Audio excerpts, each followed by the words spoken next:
Hello everybody, welcome to the SMUS MOOC on Universal Design, Accessibility Planning and Social Inclusion. This MOOC has been curated under the Global Center of Spatial Methods for Urban Sustainability under the Technical University Berlin, funded by the German Academic Exchange Service. These modules have been curated under the aegis of the Laboratory of Inclusive Design, IIT Roorkee.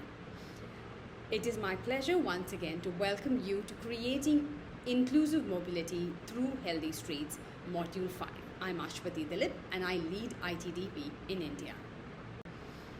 In this module, we were looking at 3 sessions. One, session A, that focused on why should we prioritize creating healthy streets. In session B, the one that we are in right now, we're going to focus on what are the principles of healthy streets, understand more about them, and learn about the healthy streets design elements. Upcoming, there is also going to be session C that is going to focus on how cities can achieve healthy streets. Let's once again dive into this world of healthy streets.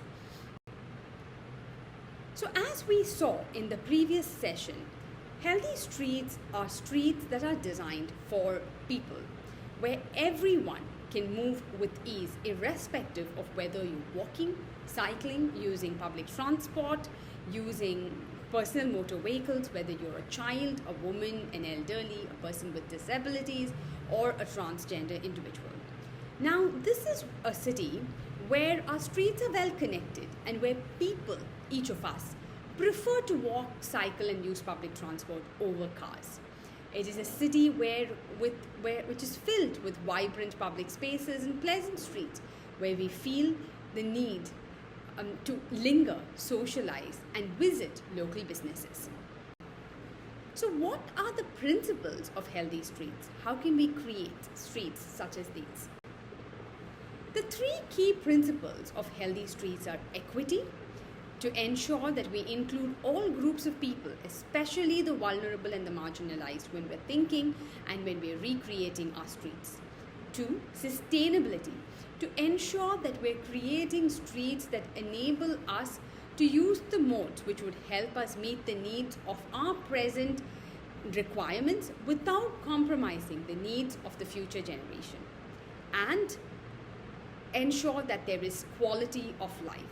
So we'd like to create streets and public spaces that provide dignity and improve our quality of life as well.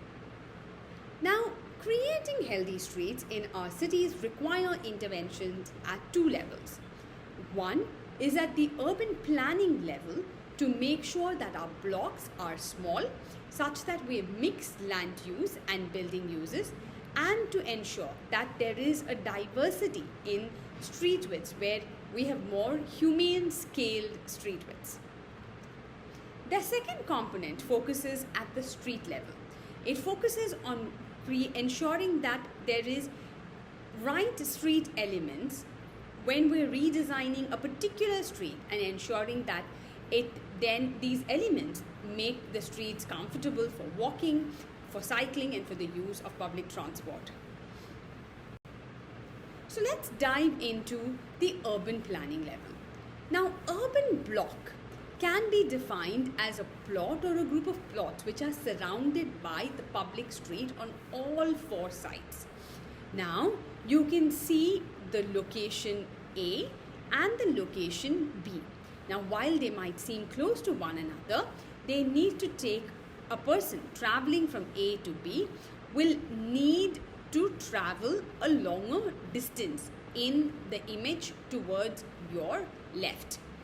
Now, the high connectivity figure, which is on your right, shows that a pedestrian and a cyclist will be able to travel faster from point A to B because of a straight direct connection, as the urban block has now become smaller. Now, urban blocks should be within 150 to 150 meters, and short access paths provided through large urban blocks can also be given through public parks or even using public building premises. So these are tools that can be used to ensure that we're able to create smaller urban blocks in our cities.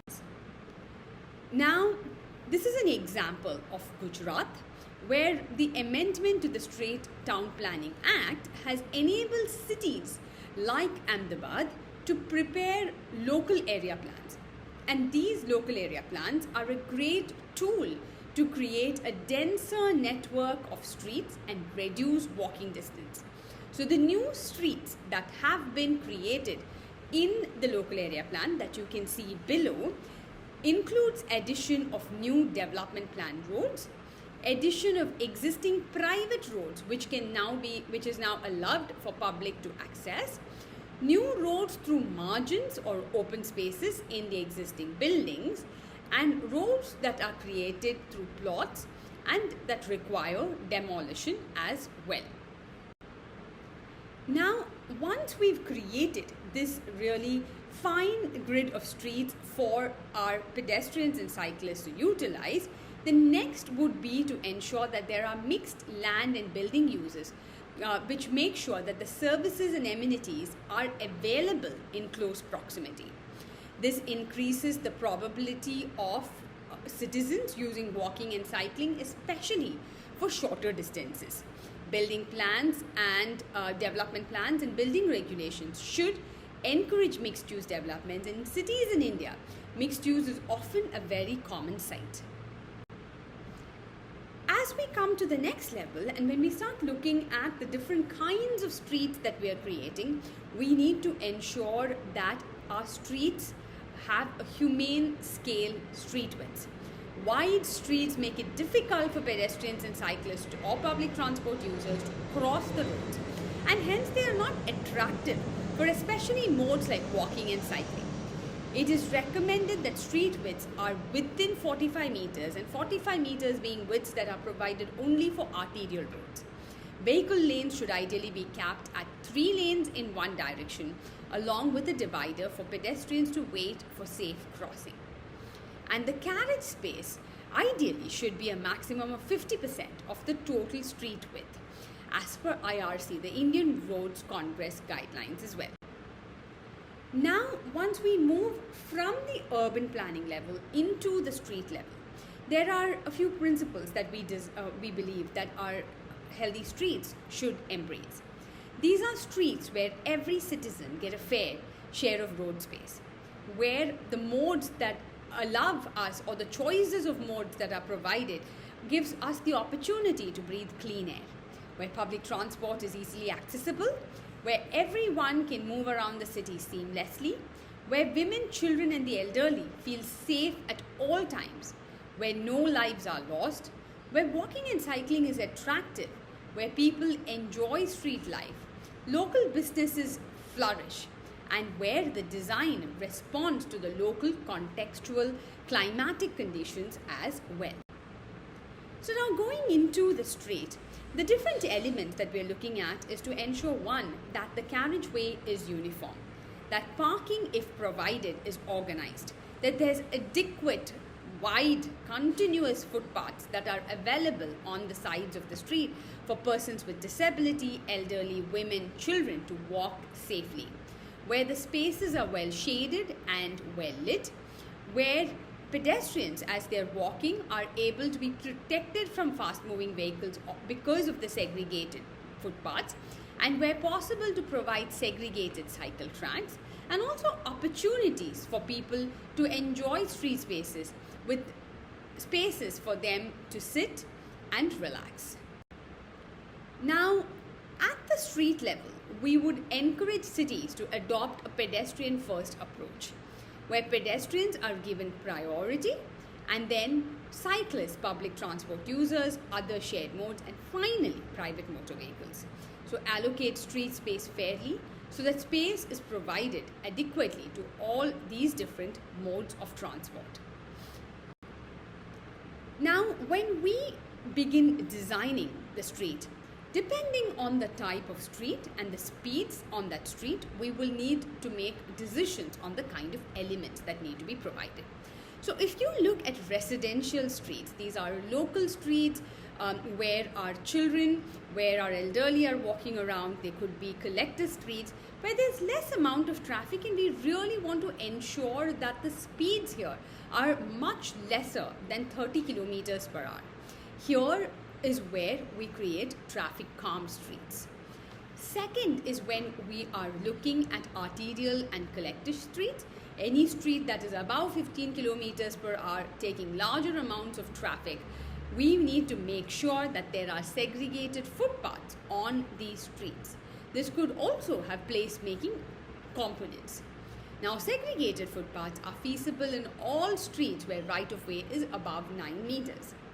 The third and the last component is when we dive into arterial and collector streets where the speeds are above 30 kilometers per hour, and where there is space, we need to look at also creating segregated cycle tracks for a cyclist to be able to travel through our streets safely.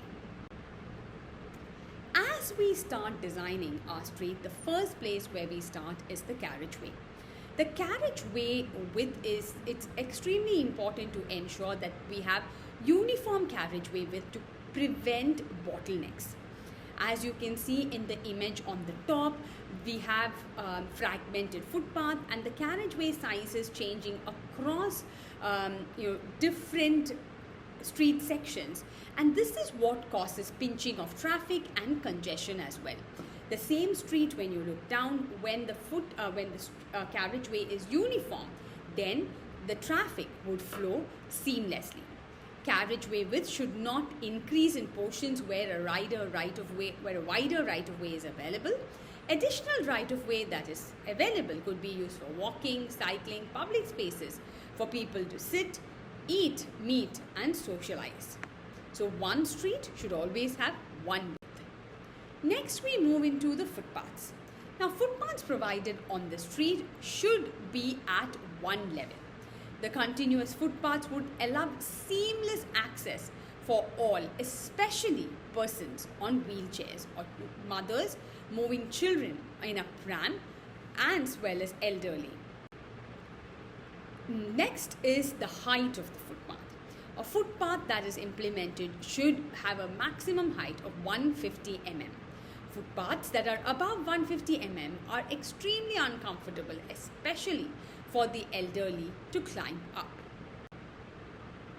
As we are designing footpaths, it's essential that we have three kinds of spaces: frontage space or frontage zone right in front of shops, pedestrian zone which is uninterrupted, which is clear and continuous, and furniture zone where other utilities such as electric utilities, where trees, where seating, etc. can be provided.